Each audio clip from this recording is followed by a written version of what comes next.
Olá! Símbolo de esperança e fé, o presépio vem cantando crianças e adultos há várias gerações. No programa de hoje vamos saber um pouco da sua história, como surgiu e algumas curiosidades. O Diverso está no ar.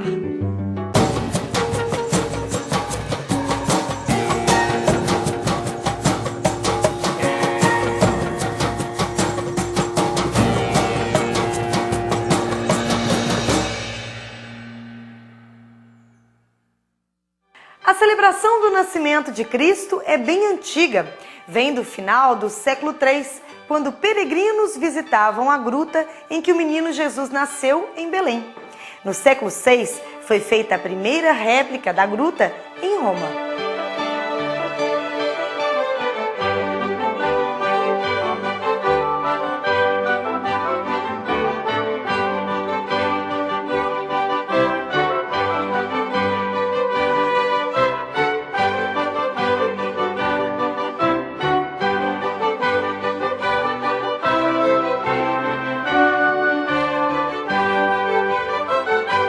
Aqui eu acho que duas considerações importantes. Primeiro, conforme diz o filósofo Ernest Cassirer, o ser humano é um animal simbólico.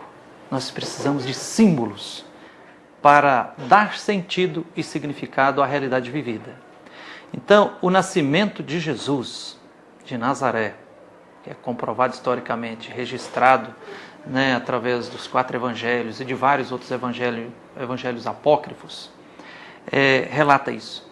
E foi um acontecimento tão marcante que hoje mais de 1 bilhão de pessoas alimentam e inspiram a fé no jeito de viver de Jesus. O nascimento de Jesus, evidentemente, teologicamente confirmado, teologicamente em Belém, embora podemos dizer que Jesus teria nascido em Nazaré e não em Belém.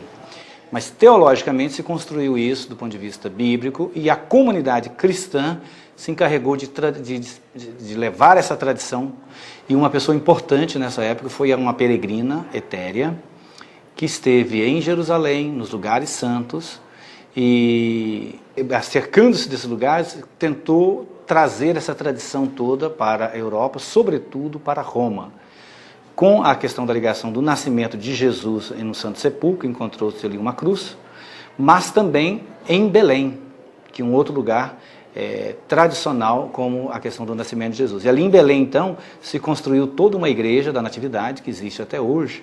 Essa igreja que não foi destruída na época das invasões dos bárbaros, na invasão muçulmana, porque ali se tinha um mosaico bizantino com a imagem dos reis magos. Hoje, esse grande presépio dessa tradição do nascimento está debaixo dessa igreja da Natividade, é um espaço minúsculo, mas que todo mundo, todo cristão que ali se achega, do mundo inteiro, tem uma experiência de fé muito profunda no contato com essa gruta, no contato com a simplicidade do nascimento de Jesus. Mas foi no ano de 1223 que São Francisco de Assis começou a divulgar a ideia de criar figuras em barro para representar o nascimento do menino Jesus.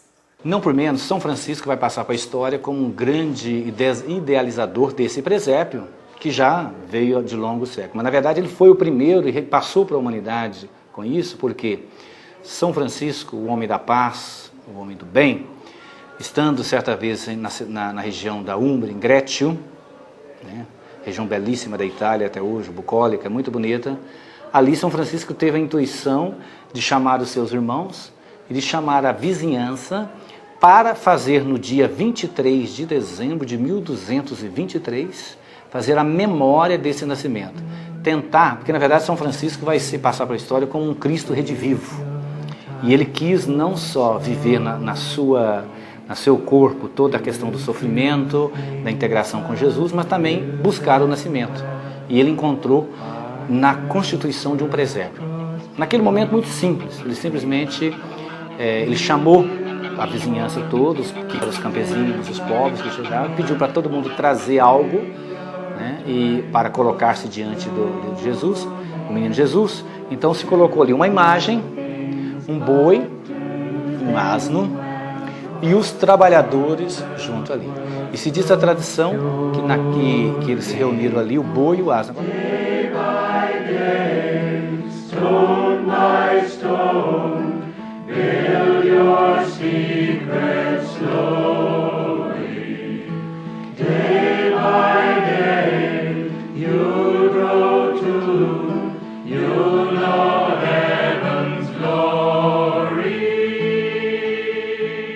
Agora, por que esse boi e o asno? Essas duas figuras estavam ligadas com a mitologia grega de dois reis rivais do Egito, Íris e Aset, que eram inimigos. E ali então, Francisco colocando esses dois animais, mitologicamente ele reportava essa questão e está dizendo o seguinte: aqui o encontro de Jesus menino que nasce, que Deus que se encarna no meio de nós, e tão humano só podia ser Deus, também deve viver nessa integração da natureza desses animais. E convocando as grandes autoridades do mundo, naquela mitologia, compreendendo dessas duas imagens, a paz. E a lenda, a tradição de São Francisco desse momento vai dizer que naquele momento foi tão sublime que a beleza de Grétio, da natureza, da Úmbria, foi pequena para acolher o esplendor daquele momento.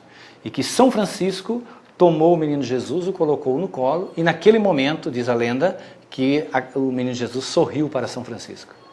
E aí foi uma noite de festa para o Brasil. E daí em diante as famílias todas começaram a fazer esta imagem do presépio e ela esparramou o mundo afora.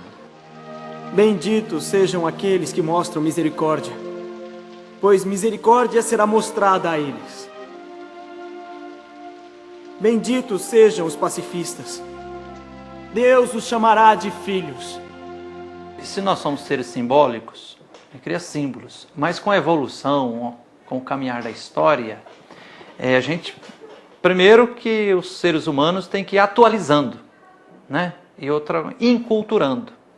Então São Francisco, no início do século XIII, né, profundamente apaixonado por Jesus, pelo Evangelho, né, tendo abandonado o luxo e a riqueza e feito opção pelos pobres, pelos menores da época, né, e tentando assim animar o povo a perceber a verdadeira fraternidade que deve existir entre todos e tudo, né, e começa a se referir a todos e a tudo como irmão, né, irmão Sol, irmã Lua, irmã Água, irmã Morte.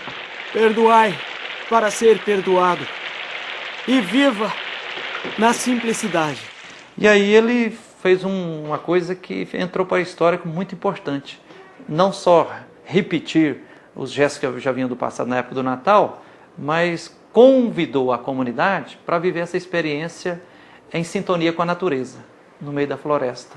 E aí nada melhor, porque além de colocar Jesus, Maria e José ali, trazer também um boi, né, um burrinho, e em sintonia, você imagina, com a biodiversidade, com os passarinhos. Então, assim, era um jeito bonito de São Francisco convidar as pessoas que Deus está na história, permeando e perpassando tudo. Os seres humanos, inclusive os animais e toda a flora e a fauna.